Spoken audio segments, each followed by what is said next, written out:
এমন কোনো শক্তি এখনো তৈরি হয়নি বাংলাদেশে যে আওয়ামী লীগ সরকারকে তারা উৎখাত করতে পারে।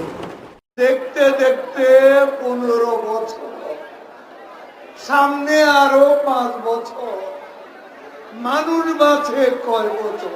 কবে হবে আন্দোলন?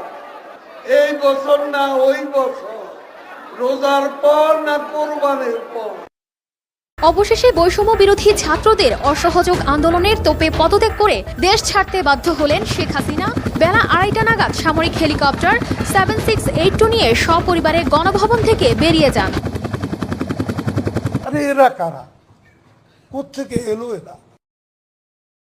আব্বা, আমি আর পারলাম না, ওরা আমায় ছাড়লো না, ওরা আমায় দেশ থেকে তাড়িয়ে দিল।